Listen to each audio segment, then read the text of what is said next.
고린도전서 11장 1절입니다.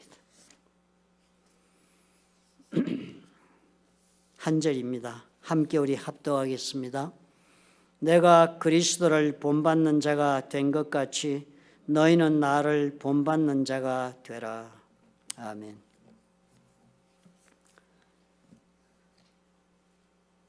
우리가 믿는 그리스도교, 우리의 신앙생활에는 다른 종교와는 확연하게 다른 것이 한 가지가 있습니다. 대교의 경우는 자신이 섬기는 신을 경배하고 그 신이 원하는 조건을 충족시키고자 노력하면 좋은 신도로서 그렇게 받아들여집니다. 그래서 어떤 종교는 1년에 한 번씩이라도 자선을 베푸는 행사에 참여하고 그리고 또 시주를 넉넉하게 베풀고 가난한 사람에게 자선을 베풀고 그렇게 하면은 그런 사람 또한 그 신들의 자비를 입는다라고 그렇게 가르칩니다. 또 어떤 다른 종교는 하루에 5번씩 정해진 시간을 따라서 정해진 내용의 기도를 하나님 앞에 저들의 신 앞에 그렇게 드리면은 저들의 신이 그들 가운데 임재하는 그런 은혜를 입는다. 신의 임재 앞으로 저들이 나아갈 수 있다. 그렇게 가르칩니다. 그래서 그런 사람들이 사는 동네에 가서 이렇게 잠을 자보면 아침부터 저녁까지 정한 시간에 5번씩 온 동네에 확성기를 틀어서 놓고는 그렇게 그 기도문을 온 그 주민들이 함께 듣게 그렇게 만들어 놓고 살기도 하는 것입니다. 잘은 모르긴 해도 이 어느 경우에든지 그 노력은 대단히 숭고한 것처럼 그렇게 보여집니다. 신이 원하는 삶을 살아야 한다. 그리고서는 그렇게 자신들이 그 원하는 삶을 실천하고자 하는 그 노력이 그 믿음이 그 행동의 밑바닥에 깔려있기 때문에 그 노력은 대단히 그 숭고한 그런 노력이 되는 것입니다. 이렇게 저들은 몇 가지 그렇게 종교에서 원하는 것을 충족시키면 신도가 될 수 있다. 그렇게 믿고 삽니다. 그러나 우리는 다릅니다. 우리는 하나님께서 우리에게 원하시는 일들 가운데 몇 가지를 잘 지킨다고 해서 우리가 예수를 믿는 좋은 성도가 된다고 그렇게 가르치지를 않습니다. 우리는 지금 나와 하나님의 관계가 어떠한가를 그렇게 묻고 있는 종교에 들어와 있습니다. 오늘 나는 하나님과 어떤 관계를 이루고 살아가고 있는가가 모든 것을 결정한다라고 말하는 그런 종교를 우리가 믿고 있는 것입니다. 그리고 그 관계, 하나님과 우리의 관계 모든 것을 결정하는 그 관계는 무엇보다도 그 하나님을 최우선적으로 여기는 관계, 그 하나님을 가장 중요하게 섬기는 관계, 그 하나님을 그래서 사랑하며 사는 관계가 그 관계를 우리가 요구받고 있다 하고 성경은 우리에게 알려주는 것입니다. 그리고 이것이 신앙생활에서 가장 중요한 것이라고 합니다. 그래서 예수님 시대를 봐도요, 많은 분들이 그 당시에 열심히 여호와 신앙을 가지고 신앙생활하고 있었습니다. 그런데요, 그런데도 불구하고 그 사람들이 그렇게 열심히 신앙생활을 하고 있었는데도 불구하고 많은 질책을 들었습니다. 예를 들면 성경에 나온 그 기록을 보면 바리새인들, 서기관들 향해서 예수께서 질책하신 말씀이었습니다. 사실 이 사람들은요, 서기관들이나 바리새인들은 그 말씀을 실천하고 사는 것이 인생에 가장 중요하다고 믿었던 사람들입니다. 세속적인 어떤 삶과는 구분되게 이 하나님이 우리에게 주신 모세를 통하여 주신 이 말씀을 따라서 우리가 실천하며 살면 우리가 세상 사람처럼 그렇게 세속적으로 그렇게 욕망에 사로잡힌 그런 삶을 사는 것이 아니라 하나님이 원하시는 사람이 될 수 있는 그런 길이 여기에 있다라고 믿고 살았던 사람입니다. 얼마나 숭고한 그런 사상을 가지고 살았습니까? 삶의 모든 면에서 저들의 최고의 관심은 이 말씀대로 사는 거였습니다. 그리고 말씀대로 사는 것이 그래서 또 저들의 삶의 목표가 되었습니다. 그러니까 저들의 마음속에는 이 말씀대로 살고 싶은 욕구가 대단했습니다. 우리가 생각하고 있는 것을 훨씬 능가하는 그런 열심을 가지고 말씀을 지키고자 했습니다. 안식일도 그래서 지키고자 사력을 다했고요. 그리고 하나님이 자신들이 준 율법 가운데서도 꼭 지켜야 한다고 말하는 모든 계명들은 지키려고 온갖 힘을 기울였습니다. 성경에 그런 기록들이 많이 나오지 않습니까? 예수님이 질책하시는 말씀이지만 그 말씀 가운데 보면은요, 저들의 영적인 삶을 지금 어떻게 살고 있는지가 그대로 드러나 있습니다. 누가복음 18장 10절과 12절에 보면은 그런 말씀이 나오죠. 두 사람이 기도하러 성전에 올라간 비유가 나옵니다. 하나는 바리새인이요, 하나는 세리인데 이거 예수님이 하신 말씀이잖아요. 예수님이 바리새인들이 이렇게 기도하더라고 예수님 말씀하신 것이니까 사실 이렇게 기도했을 것입니다. 바리새인은 따로 서서 기도하여 이르되, 세리는요 그 매국노들이라고 그 사람들이 여기는 사람들이니까 로마 정부의 앞잡이가 되어서 과도하게 부당한 세금을 징수해서 자신의 부를 이루는 사람들이니까 국민들이 싫어했습니다. 그러니까 기도하더라도 그런 매국노와 같이 기도하지 않겠다고 멀리 떨어져서 같이 함께 서는 것조차도 싫어해서 따로 서서 기도하여 이르되, 하나님이여, 나는 다른 사람들 곧 토색, 불의, 간음을 하는 자들과 같지 아니하고 이 세리와도 같지 아니함을 감사하나이다. 나는 일에 2번씩 금식하고 또 소득의 11조를 드리나이다 하고 이렇게 기도하더라는 거예요. 얼마나 대단히 엄청난 기도하고 있지 않습니까? 사실 우리 가운데 뭐 이렇게 기도하는 사람 얼마나 많겠습니까? 많지 않습니다. 이 사람 기도하는데 나는 절대로 내 생각 속에 더러운 죄까지도 생각하고 있지도 않다는 거예요. 더러운 죄를 짓는 것은 고사하고 생각조차도 나는 하지 않고 산다는 겁니다. 토색과 불의하고 간음하는 사람들과는 같은 불의의 사람이 아닙니다. 나는 절대로 그렇게 안 삽니다. 그것을 내가 감사한다는 거예요. 하나님, 내가 그렇게 살게 되어서 정말 감사합니다. 그리고 얼마나 자기 자신에 대한 자부심이 있습니까? 나는 영적으로 거룩하게 살지 그렇게 타락한 삶은 안 사는 것이 정말 하나님 앞에 나다라고 이렇게 하나님 앞에 고백할 수 있는 사람인 거예요. 그리고서는 일주일에 2번씩 금식한다고 그럽니다. 이 2번씩 금식하는 거 하나님께서 모세를 통하여 그렇게 율법 가운데 말씀했기 때문에 금식하는 겁니다. 그러니까 이 금식은 자신의 무슨 영달을 위해 사는 것이 아니고 하나님 앞에 영적으로 경건함을 유지하기 위한 금식입니다. 그리고 또 어떻게 해요? 소득의 15일조도 드린다고 그랬습니다. 15일조도 얼마나 정확하게 열심히 드리고자 했는지 예수께서 이미 말씀하신 가운데 그 지적까지 하시는 말씀이 있는 것입니다. 이 사람들은 삶 모든 것에서 하나님이 하라 한 것 하려고 애썼고요. 그리고서는 자신의 영혼도 거룩하고 경건하게 그렇게 유지하려고 몸부림을 치며 살았던 사람이었습니다. 그런데도 불구하고 이런 사람들을 향해서 예수께서는 지금 우리들이 읽기도 차마 거북한 그런 질책을 하지 않으셨습니까? 마태복음 23장 23절에 보니까 이렇게 질책을 했습니다. 화 있을진저.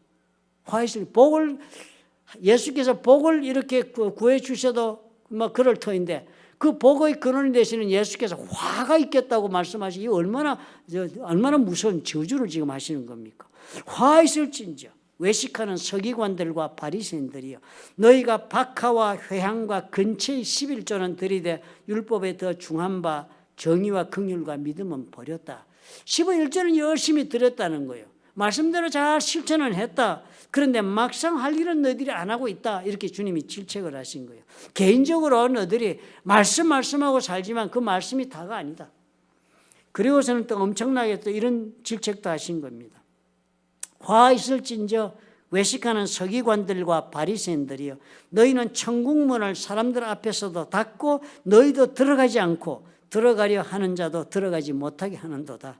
야, 남에게도 전혀 도움이 되지 않는 인생이라고 지금 질책하지 않습니까? 네 혼자 신앙생활 잘못하고 네 혼자 하나님 잘못 믿어도 괜찮은데 너는 네 혼자 잘못 믿는 것이 아니라 너 때문에 다른 사람이 하나님 못 믿고 있다라고 질책을 하니까 이 말씀을 들을 때 얼마나 억장이 무너졌겠습니까? 왜 이렇게 이 사람들이 질책을 들었습니까? 말씀을 제대로 준수하는 데서는 누구에게도 지지 않는 사람들이, 그건 예수님도 인정하지 않았습니까? 자신의 영성을 지키려고 금식하고 그렇게 하나님 앞에 노력한 것도 주님이 인정해 주셨지 않습니까? 그런데도 불구하고 왜 질책을 하셨냐 하는 것이, 그건 다름이 아닌 거예요. 저들은 말씀은 열심히 내어 지키고자 했지만 정작 그 말씀을 주고 계신 하나님과의 관계에는 전혀 관심이 없기 때문에 주님이 질책하신 것이었습니다. 하나님께서 왜 이런 말씀을 우리 보고 지키라고 했는지, 왜 이렇게 살라고 하시는지는 전혀 관심이 없이 단지 이 말씀만 지키면 나는 할 일을 다하고 거룩한 사람이 된다고 스스로 믿고 산 그것 때문에 예수께서 질책하신 것입니다. 무엇보다 하나님과의 관계를 이루고 하나님이 기뻐하시는 삶을 산다는 데 관심이 없는 것을 주님이 지적하고 계신 또 다른 표현이었습니다. 하나님과의 관계를 이루고 산다면 그런 사람은 반드시 그 이웃과의 관계도 하나님이 기뻐하시는 그런 모습으로 맺어질 것이고, 또 그러므로 그 모든 하나님이 사랑하는 관계 속에서 하나님 말씀하시는 그 모든 말씀도 자연히 그 삶 속에서 지키고 그리고 또 그 말씀이 목적을 다 달성할 수 있다라고 그렇게 이해할 수 있도록 말씀하신 것입니다. 마치도 부부 관계에서도 우리가 볼 수 있는 것과 같습니다. 다 부부들이 다 잘 살고 있는 것처럼 보이지만요. 남편이나 아내가 자신의 그 배우자로서의 책임을 다 감당을 하고 제 자신이 해야 할 일을 다 아무리 다 감당한다 할지라도 배우자와의 관계에서 그 사람이 실패하고 있다면 그 부부 생활은 온전한 부부 생활이라고 볼 수 없는 것과 똑같은 것입니다. 하나님 우리에게 그런 말씀하시는 겁니다. 네가 하나님이 말씀하시는 대로 다 인생을 다 산다고 네가 그렇게 자부하고 있다 할지라도 너와 하나님의 관계가 어떠한가가 그보다 더 중요한 것이 아니냐. 너와 하나님의 관계에서 네가 하나님을 정말 하나님과 관계가 지금 사랑하는 관계, 하나님을 정말 가장 인생에 중요하게 그렇게 생각하고 긴밀하고 친밀한 그런 관계를 유지하고 못한다면 하나님이 말씀하고 있는 그 모든 것 아무리 네가 책임을 다하고 준수하는 사람이 되어도 의미가 없다. 그렇게 말씀하시는 것입니다. 마치도 관계에 실패하면 부부관계가 실패하고 마는 것처럼 우리도 하나님과의 관계에 실패하면 신앙에서 실패한다 하시는 것입니다. 그러니까 아무리 말씀대로 살았다 할지라도 하나님의 관계를 이루는 데 신경 쓰고 그것에 노력하지 않는 한 관계는 설정되지 않습니다. 겉으로는 잘 믿고 신앙생활을 하는 것 같지만 속으로는 아무것도 아닌 그런 것이 됩니다. 그래서 예수 그리스도께서 바리새인들에게 그런 말씀한 것입니다. 화 있을진저 외식하는 이란 말은 이 위선을 떠는 그런 뜻입니다. 그죠? 위선자가 되는 서기관들과 바리새인들이요. 회칠한 무덤 같으니 겉으로는 아름답게 보이나 그 안에는 죽은 사람의 뼈와 모든 더러운 것이 가득하다. 이 위선자란 단어가요. 사실은 성경의 원어인 헬라어로서는 위선자란 단어는 후포크리테스라는 단어인데요. 그 단어는 유래가 배우라는 뜻에서 온 단어입니다. 이 그리스 시대, 그 예수님 시대에도 다 그랬습니다. 로마 시대에도 그리스의 그 문명이 그대로 그 사람 삶 속에도 다 빼어 있었는데요. 그들의 삶 가운데 가장 중요한 것이 일반 사람들이 자주 그 저녁마다 극장에 가서 연극 보는 것입니다. 그리고 남자들은 또 체육관에 가서 운동하는 것입니다. 이 두 가지가 로마 정부가 모든 사람들이 관심을 쏟게 해가지고 로마의 압정이나 반정부 운동에 참여하지 않고 그 삶을 즐기면서 인생을 살도록 그렇게 만들어주고자 노력했던 대표적인 문화생활이었습니다. 그래서 모든 사람들이 다 저녁에 들어가면 극장에 들어가서 그리스 극장에 들어가가지고 그 야외 극장에서 연극을 보는데요. 예전에는 요즘처럼 조명이나 확성기 시설이 좋지 않았습니다. 깜깜한 데서 불을 켜고 그렇게 토치를 켜서 불을 밝혀가지고 연극을 하니까요. 연극 배우의 표정이나 이런 것이 먼 데서는 잘 보이지도 않고 소리도 또 그렇게 음향장치가 월등하지 않기 때문에 과학적으로 만든 극장이라 들리기는 했지만 요즘처럼 그렇게 완벽하게 들리지가 않습니다. 그러니까 배우들이요, 자신들이 표현하고자 하는 그 사건이나 성격이나 그 장면을 묘사하기 위해서 얼굴보다 좀 더 큰 얼굴 표정을 그려놓은 그런 마스크를 들고 연극을 한다고 합니다. 그래서 그 사람들이 화난 장면을 얘기할 때는 화난 얼굴을 마스크를 얼굴에 갖다 대고 화난 음성을 내고 그렇게 해가지고 관객들이 볼 때 지금 화가 나서 저러고 있구나. 슬픈 얼굴을 할 때는 슬픈 장면을 얘기할 때는 슬픈 얼굴을 그린 마스크를 얼굴에 대고 그렇게 연극을 하고 그랬다고 합니다. 그래서 후포크리테스라 연극 배우다 그러면은 다 뭐예요? 마스크를 가지고 연기하는 사람이다 하는 그런 뜻이 들었다고 합니다. 그러니까 거기에서 이 영어의 히포크리테스, 즉 히포크리트, 위선자라는 단어가 거기에서 유래한 것입니다. 그러니까 예수께서 위선자라고 하는 말은 어떻게 해요? 겉으로 우리가 표현하고 말하고 있는 것과 실제로 내 속 사람이 일치하지 않을 때 쓰는 단어인 것으로 그렇게 이해가 되는 것입니다. 그리고 주님이 저들에게 회칠한 무덤이다. 무덤이 겉에는 회를 발라서 깨끗하고 이쁘다는 거예요. 겉으로는 부부 생활이 보니까 겉으로는 아름답고 좋은 부부처럼 보이는 쇼케이스 부부인 거예요. 자, 그런데 그 속을 막상 들어가니까 어떻게 해요? 반목이 있고 갈등이 있고 서로 미워하고 증오하는 마지못해 그렇게 살고 있는 부부다 하는 것처럼 하나님과 사이에서도 그런 관계를 이루고 사는 사람들이 다 위선자가 아니냐 그렇게 예수님이 지적하시는 것입니다. 겉으로는 제대로 같은데 전혀 속으로서는 아무것도 알맹이가 없는 것을 말을 하고 있습니다. 한두 가지 아니면 여러 가지라도 우리가 하나님께서 말씀하시는 것을 지키고 행하는 것으로 신앙생활이 되는 것이 아니라 하십니다.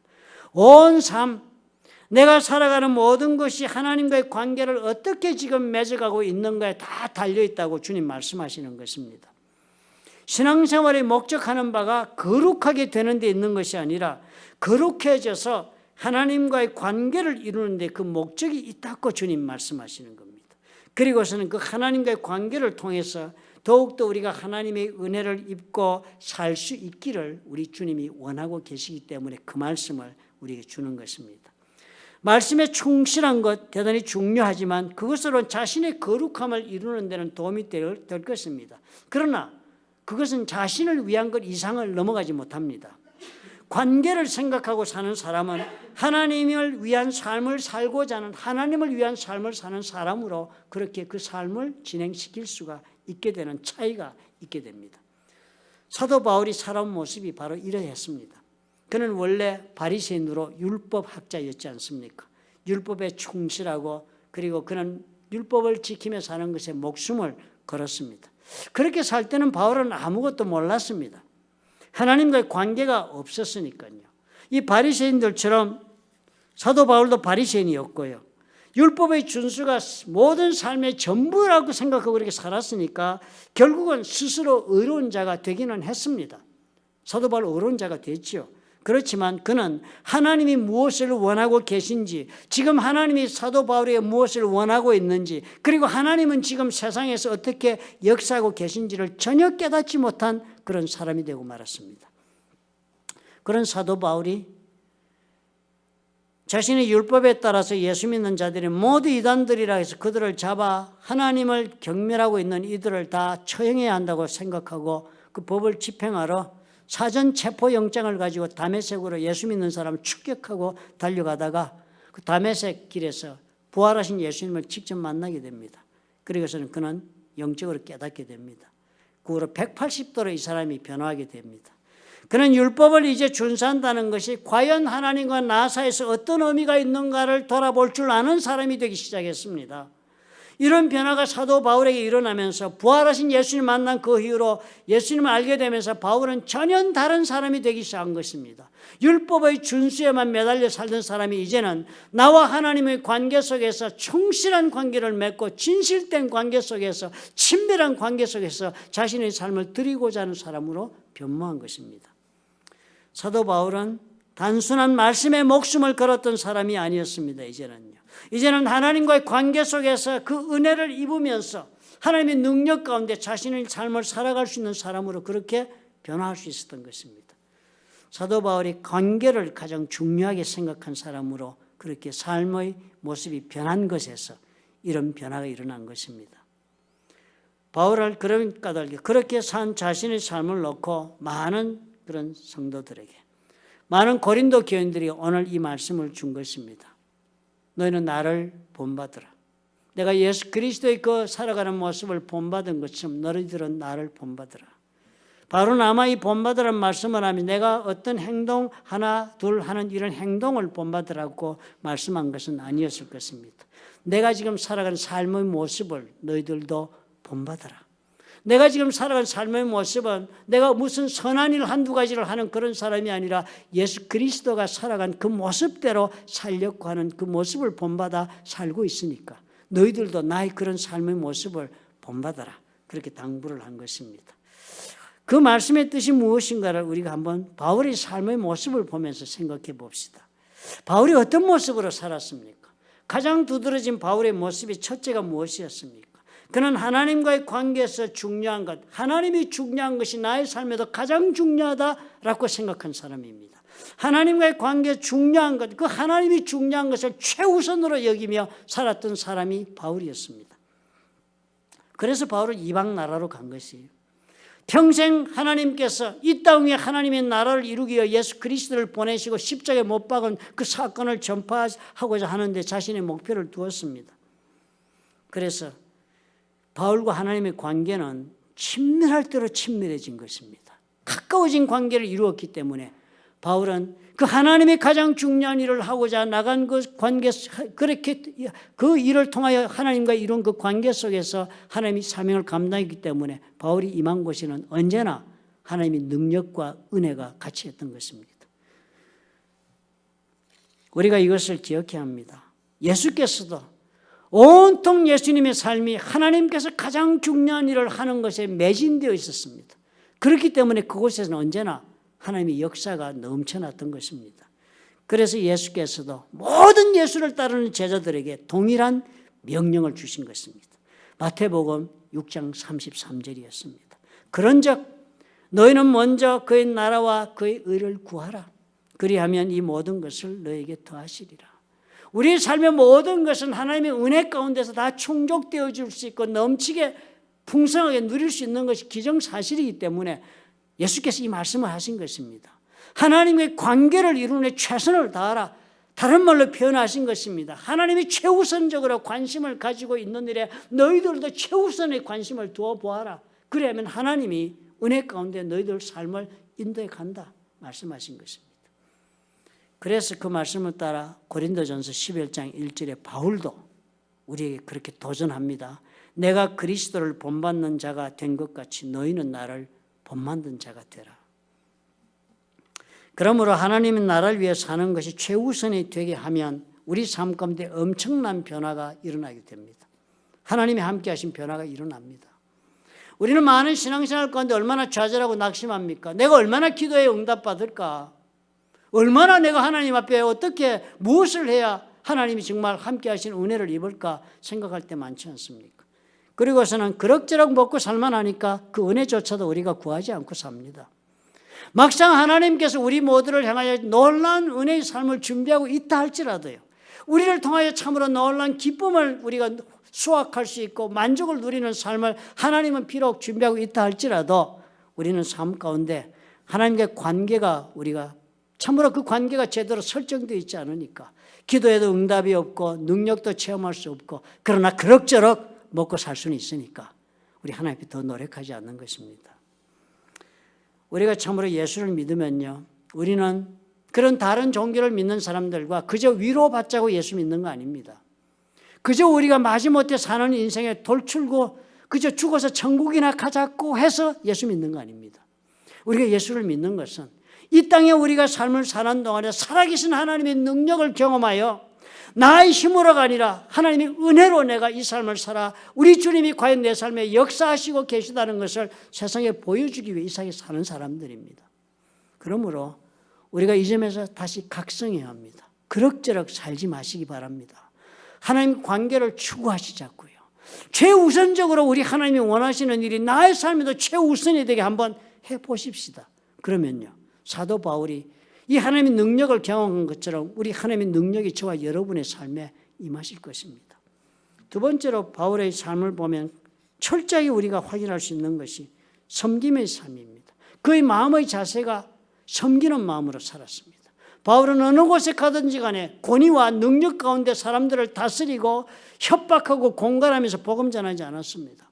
스스로가 희생하고 스스로가 자신의 삶은 낮은 자가 되어 섬기고 그렇게 하면서 복음을 전했던 사람이 사도 바울이었습니다. 오죽하면 우리 고린도전서 여러분 어제 우리가 읽는 날에 그 부분을 읽어보시면 바울이 얼마나 자신이 섬겼음에도 불구하고 그 섬김의 그 사랑을 제대로 그 가치를 알지 못하는 고린도 교인들이 얼마나 가슴 아파하는 그런 질책을 하고 있습니까? 그렇게 삶을 살았습니다. 예수님도 또한 그렇게 우리에게 말씀하지 않았습니까? 평생을 섬기는 마음으로 예수님 사신 분이 예수님이셨습니다. 오죽 섬김에 철저하셨으면 그 예수님이 자신의 삶을 십자가에 내놓았겠습니까? 예수님께서 사탄에게 그렇게 유혹받고 시험을 받았을 때 기록이 마태복음 4장 10절에 이렇게 나옵니다. 이에 예수께서 말씀하시되 사단이 이렇게 말씀했어요. 만일 내게 엎드려 경배하면 이 모든 것을 내게 주리라. 예수님을 데리고 산 위에 올라가서는요, 온 세상을 보여주면서 만약에 예수께서 이 사단에게 한번 엎드려 경배만 하면 이 모든 것을 주겠다고 사단이 그렇게 말을 하는 거예요. 그러니까 그 사단에게 주님이 이렇게 답을 했습니다. 사단아 물러가라. 기록되었으되 주 너희 하나님께 경배하고 다만 그를 섬기라 하였느니라. 이 한마디 예수님의 삶이 묘사가 되어 있습니다. 사실 예수께서는 이 세상을 구하러 지금 앞으로 십자가에 올라가시는 길을 가야 된다는 본인이 알고 오신 분일 겁니다.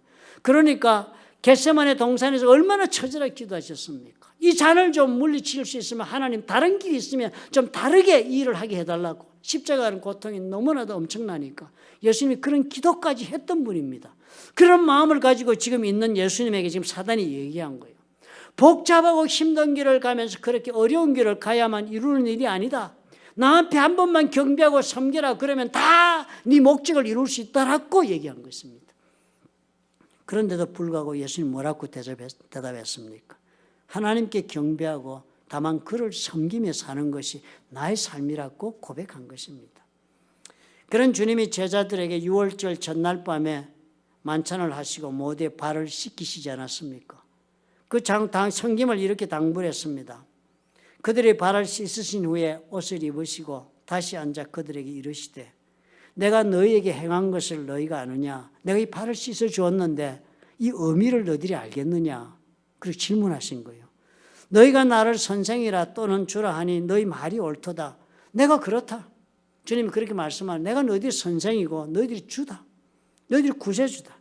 내가 주와 또는 선생이 되어 너희 발을 씻었으니 너희도 서로 발을 씻어 주는 것이 옳으니라. 내가 너희에게 행한 것 같이 너희도 행하게 하려 하여 본을 보였노라. 주님이 어떤 본을 보였습니까? 아주 낮은 종들이 주인을 섬기는 모습으로 그렇게 자신의 제자들을 섬긴 것입니다. 이런 마음으로 섬겨라. 이런 마음으로 섬겨야만 내가 이 땅에 가지고 온 목적, 하나님의 나라를 이루는 일이 일어난다. 그러므로 내가 이 섬기는 본을 보이신 너희들도 나가서 서로 섬기고 나가서도 섬기라 하신 말씀을 주신 것입니다. 사도 바울이 이 섬김대로 사는 사람입니다. 우리가 하나님의 관계를 위해서 이것을 행해야 합니다. 섬겨야만 우리는 하나님의 나라를 전할 수가 있습니다. 섬겨야만 사랑을 전할 수가 있습니다.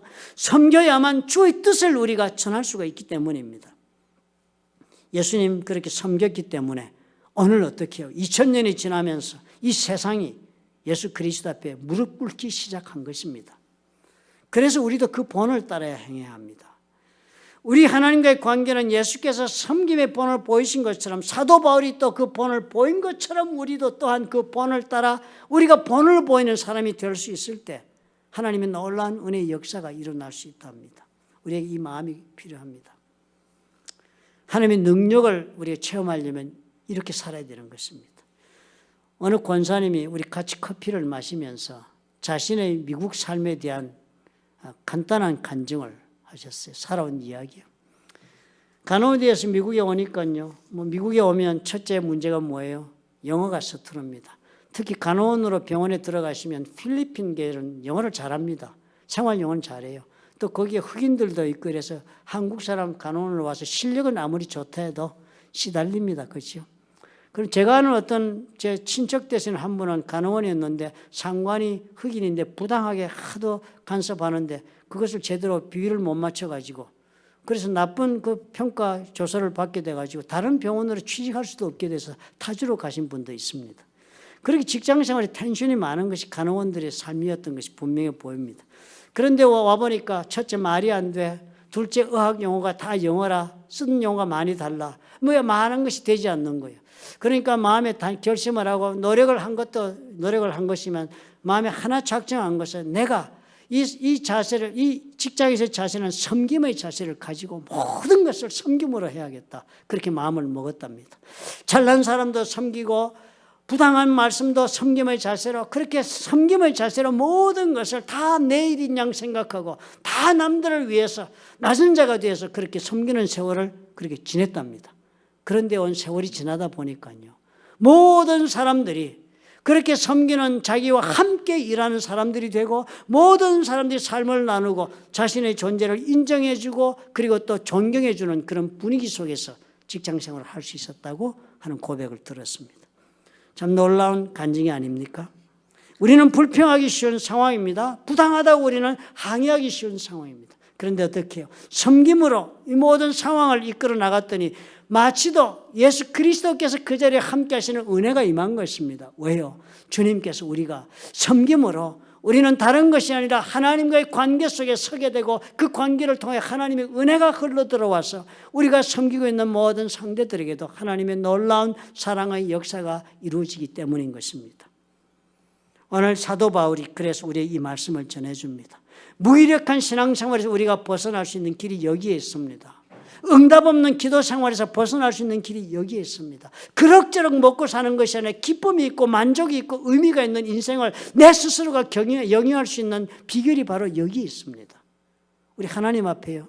하나님이 최우선적으로 생각하는 것 나도 최우선적으로 놓고 살아봅시다. 그리고 또 우리 하나님 앞에 언제나 섬기는 자세로 나를 쳐서 낮은 자가 되어 복종시키며 한번 살아봅시다. 하나님 약속하십니다. 섬김의 그 관계 속에서 우리 하나님의 놀라운 은혜의 역사가 흘러 들어와서 사도 바울의 생애 속에 하나님이 살아 역사하신 것처럼 저와 여러분의 삶 속에도 살아계신 하나님의 은혜와 하나님의 역사와 능력이 드러날 것입니다. 믿으시면 아멘 하시기 바랍니다. 아멘. 기도하겠습니다. 좋으신 아버지 하나님 감사합니다. 이 아버지여 한 해를 마무리하는 이 계절이 쓸쓸하지 않을 수 있도록 도와주옵소서. 우리의 마음의 관계를 회복하고 우리 하나님과의 관계를 회복하여 우리의 이웃과의 우리 가까운 사랑하는 사람들과의 관계를 우리가 회복할 수 있게 은혜를 부어주셔서 참으로 우리가 하나님과의 관계 속에서 새로운 삶을 아버지 시작하며 영위할 수 있도록 우리 주님이여 역사하여 주옵소서. 우리의 심령을 주관하여 주시옵시고 주님 또한 아버지 인도하여 주시옵소서. 예수님 이름으로 감사하고 기도합나이다. 아멘.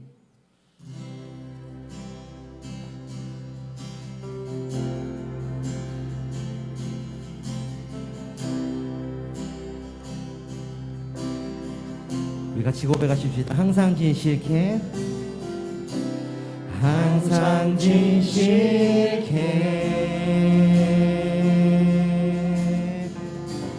내 맘 바꾸사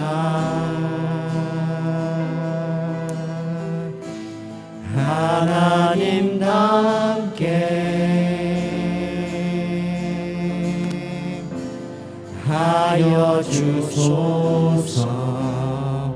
우리 한 번 더 항상 진실케 항상 진실케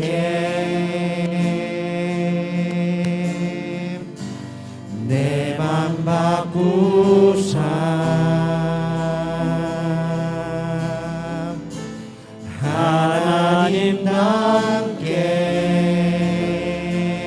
하나님답게 하여 주소서.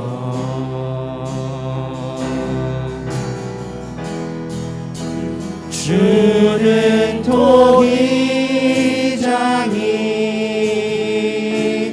나는 지는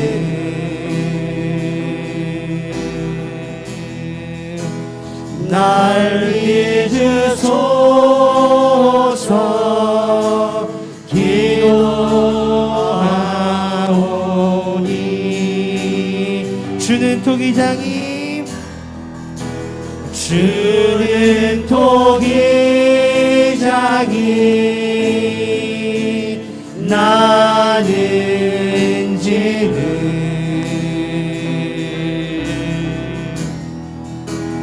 날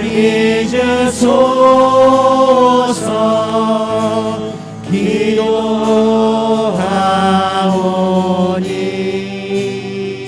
기도하오니 항상 지실게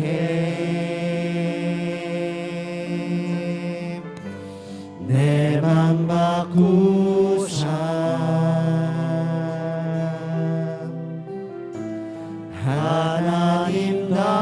하나님답게 하여 주소서.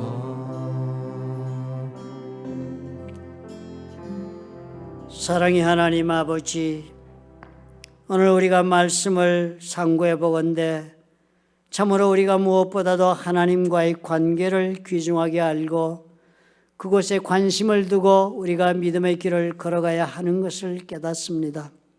하나님과의 관계를 더욱더 가깝고도 친밀하게 하려면은 우리 하나님이 최우선적으로 생각하는 것을 나도 최우선적으로 여기고, 또 우리 하나님께서 예수 그리스도를 통하여 보여주신 것처럼 섬김의 삶을 삶으로 또한 우리가 주님과의 관계를 아버지 더욱더 깊고도 가깝게 할 수 있는 것을 깨닫습니다.